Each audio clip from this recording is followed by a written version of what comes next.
नमस्कार दोस्तों, पहलवान गुरुदेन ग्रुप ऑफ कॉलेज के यूट्यूब चैनल पर आपका स्वागत है। मैं विभा ताम्रकार, राजनीति विज्ञान की प्रवक्ता, एक नए वीडियो के साथ आई हूँ। आपने अभी तक हमारा चैनल सब्सक्राइब ना किया तो प्लीज़ सब्सक्राइब करें, लाइक करें, शेयर करें, बेल आइकन बटन अवश्य दबाएं जिससे हमारी सारी नोटिफिकेशन आपके पास सबसे पहले पहुँच सके।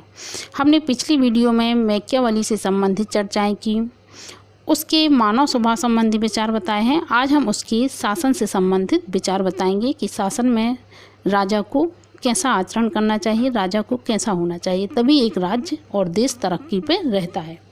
उसने राजा से संबंधित विचार बताए हैं। उसने द प्रिंस के 18वें अध्याय में मैकियावेली ने उन सिद्धांतों का उल्लेख किया है जिनके आधार पर राजा को अपना आचरण करना चाहिए। राजा का आचरण कैसा होना चाहिए? एक सफल राज्य के लिए सबसे पहले उसे अधिक से अधिक शक्ति का अर्जन करना चाहिए। शक्ति ही सत्य है। मैकियावेली ने समस्त राजनीतिक विचारधारा का केंद्र तत्व शक्ति पर बताया है कि राजा को सबसे पहले शक्तिशाली होना चाहिए। इस संबंध में मैकियावेली का विचार है कि वह शासन का मूल कर्तव्य बाहरी आक्रमण से सुरक्षा और आंतरिक क्षेत्र में शांति व्यवस्था बनाए रखना है और यह कार्य शक्ति के आधार पर ही संभव है। राजा को साम दाम दंड और भेद को अपनाना चाहिए। किसी भी तरह से उसे राजा को जनता के सामने अच्छे से अच्छा गुण प्रस्तुत करना चाहिए जिससे लोग समझें कि राजा बहुत सद्गुणी है, परंतु उसे सद्गुण का दास नहीं होना चाहिए। राजा के द्वारा अपने राज्य के नागरिकों और अन्य राज्यों के शासकों को जो वचन दिए गए हैं उनका महत्व है, लेकिन उनका पालन तभी तक किया जाना चाहिए जब तक ऐसा करना राज्य के हित में है। ये नहीं है कि हम सदाचारी बने रहें, हमारे सदाचार से हमारे देश को अहित हो, तो हमें सब साम दाम दंड भेद की नीति अपनाना चाहिए। फिर वह कहता है कि राजा को शेर जैसा बहादुर और लोमड़ी जैसा चालाक होना चाहिए। शेर और लोमड़ी के गुणों को धारण करना चाहिए। किसको? राजा को। मैकियावेली के अनुसार राजा को शेर और लोमड़ी दोनों के ही गुण होना चाहिए। शेर अपने को जाल में फंसने से नहीं बचा पाता और लोमड़ी भेड़िए से अपनी रक्षा नहीं कर पाती। अतः कहा जाता है कि इसका ज्ञान प्राप्त करने के लिए उसमें लोमड़ी की चाल भी होनी चाहिए और भेड़ियों को कैसे डराया जाए यह जानने के लिए उसमें शेर की तरह शक्ति भी होनी चाहिए। फिर वह कहते हैं क्रूरता का एक साथ प्रदर्शन। मैकियावेली के अनुसार द प्रिंस किसी राज्य पर आधारित वह था कि राज्य पर अधिकार कर लेता है। मैकियावेली के अनुसार द प्रिंस किसी राज्य पर अधिकार कर लेता है तो विजेता को सभी अत्याचार व क्रूरता एक साथ कर लेना चाहिए।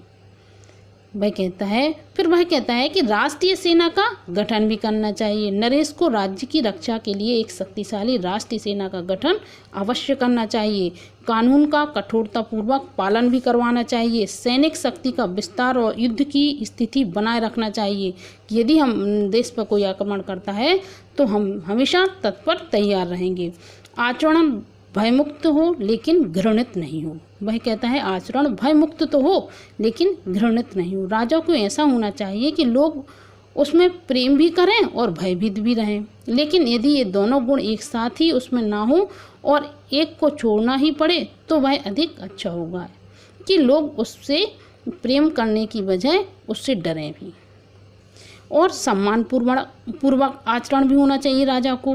प्रत्येक राजा को दयालु होते हुए भी इस बात पर ध्यान रखना चाहिए कि कोई उसकी क्षमाशीलता का लाभ ना उठाए। राजा को सदैव कीर्ति प्राप्त करने के लिए प्रयत्नशील रहना चाहिए जिससे जनता उसका आदर करे। इससे बचने के लिए उसे अपने राज्य के नागरिकों की संपत्ति नहीं छीनना चाहिए, स्त्रियों का सतीत्व भंग नहीं करना चाहिए। इन दोनों कार्यों के न होने पर अधिकांश जनता सुखी और संतुष्ट रहती है। राजा को अपना चरित्र सम्मानपूर्वक बनाए रखना चाहिए। वह कहता है कि व्यापार और वाणिज्य का भी विकास करना चाहिए। चापलूसों से हमेशा राजा को दूर रहना चाहिए। कला और साहित्य में रुचि होना चाहिए। निपुणता व योग्यता को प्रोत्साहन देना चाहिए। शक्ति संतुलन भी बनाए रखना चाहिए।